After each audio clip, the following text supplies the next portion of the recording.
आज आपको पता है कि आज फाइनली योगी जी ने मुख्यमंत्री पद की शपथ ले ली है, राज्य में सरकार का गठन हो गया है, कैबिनेट का गठन हो गया है। तो आप अब तक मतलब ऐसा क्या चल रहा था, अब तक तो चलो ये मुद्दा था कि भाई चुनाव चल रहा था, उसकी वजह से रिजल्ट नहीं आ रहा था, पर चुनाव जैसे ही खत्म हुआ उससे अगली तारीख में 11 तारीख में और फिर 15 तारीख में यूपी SSSC द्वारा 2 रिजल्ट देखने को मिले जो बिल्कुल ढीला ढाला है। तो अब क्या मतलब ऐसी क्या मुसीबत आ गई कि UPSI का रिजल्ट ये देने के लिए काम नहीं आ रहे हैं। बहुत सारे कमेंट आते हैं, बच्चे परेशान होते रहते हैं, सर पढ़ने में मन नहीं लग रहा है, और भी एग्जाम है, पर उम्मीद इस एग्जाम से ज्यादा बनी हुई है और तभी कुछ हो सकता है। हम पढ़ने बैठते हैं तो या तो दौड़ के मारे थकान की वजह से शरीर टूट जाता है या मन साथ छोड़ देता है कि भाई करें तो करें क्या। कुछ बच्चे तो ये कह रहे हैं कि चाहे हम पास हों चाहे हम फेल हों, एटलीस्ट रिजल्ट आ जाए, और बच्चे इस समय बहुत ज्यादा बुरी स्थिति में हैं। तो सबसे पहली बात तो अब मैं इसमें 2-3 चीजों को कवर करना चाहता हूं। आप में से बहुत सारे लोग के दिमाग में ये आ रहा है कि सर रिजल्ट क्यों नहीं आ रहा है, अब तक तो ये था मामला। तो देखो, अब तक तो मुद्दा चल रहा था कि भाई कोर्ट का वो मतलब ये चल रहा है अपना चुनाव का मैटर चल रहा है, एक मैटर चल रहा है कि कोर्ट वाला मैटर चल रहा है। सच बताऊं तो कोर्ट वाले मैटर में मुझे कोई भी जानकारी नहीं है, सच्ची बात है।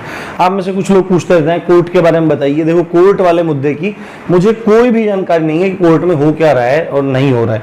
अब जो होना होगा कोर्ट की तरफ से आ जाएगा, पर मुझे लगता नहीं है कोर्ट की वजह से रिजल्ट को अटकाया जा रहा है। जहां तक उम्मीद है कोर्ट वाला मामला निरस्त ही हो जाएगा, ऐसी कोई बात नहीं। कुछ लोग बोल रहे हैं कि जांच चल रही है कि भाई जिन लोगों ने घपलेबाजी की है उनको निकाला जा रहा है, तो ये भी एक एस्पेक्ट हो सकता है। और चौथा एक एस्पेक्ट हो सकता है कि अभी तक क्योंकि सरकार का गठन नहीं हुआ था, मुख्यमंत्री नहीं चुने गए थे और पुलिस जो है वो गृह मंत्री के अंतर्गत आती है, तो गृह मंत्रालय में नए मंत्री का मतलब नियुक्ति होने के बाद, अपॉइंटमेंट होने के बाद अब पुलिस अपना काम करना शुरू करेगी। ये भी एक संभव कारण हो सकता है।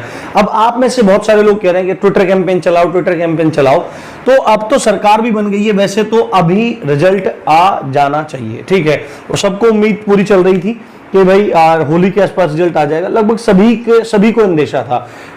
ये बात मेरे द्वारा ही नहीं कही गई है।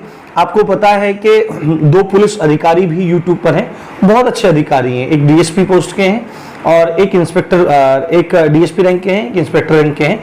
उनके द्वारा भी इस चीज की पुष्टि की गई थी कि रिजल्ट आपका बनकर तैयार है, वो निकल क्यों नहीं रहा है भगवान जाने, ये हो क्या रहा है, ठीक है। अब आप में से जो ये बात कह रहे हैं कि ट्विटर अभियान करना चाहिए, यही एक आखिरी रास्ता है, तो जहां तक मुझे लगता है कि भाई ट्विटर कैंपेन्स के माध्यम से ही अब आयोग को थोड़ा जगाना होगा, क्योंकि बच्चों को इसका बहुत ज्यादा नेगेटिव इंपैक्ट जा रहा है। परंतु अभी मैं ये चाहता हूं कि 2-3-4 दिन का गैप रखा जाए, ठीक है। 2-4 दिन का गैप रखा जाए, कम से कम 4-5 दिन का गैप रखा जाए। जब इतना समय हो गया तो रखा जाए। आप कहोगे मास्टर पागल हो गया क्या तू तो बोल ही देता है, बहुत सारा आदमी तू बोल देता है, पता नहीं क्या क्या कह देता है। कोई बात नहीं, तो मास्टर तू पागल हो गया है क्या, 4-5 दिन और हम कैसे वेट करें, ये करें वो करें। अरे भाई, तुम्हारी ब्याह की तारीख तो आगे बढ़ नहीं रही है, ठीक है। अब यही है जो भी कुछ है। अब मैं 4-5 दिन वेट करने के लिए इसलिए बोल रहा हूं क्योंकि अब सरकार बन गई है, शायद अब सरकार जब बन जाएगी तो अब पुलिस महकमा अपना काम करना शुरू कर देगा। संभवतः आने वाले ये मार्च वाले दिनों में, इन मार्च के दिनों में रिजल्ट आपका घोषित हो जाए।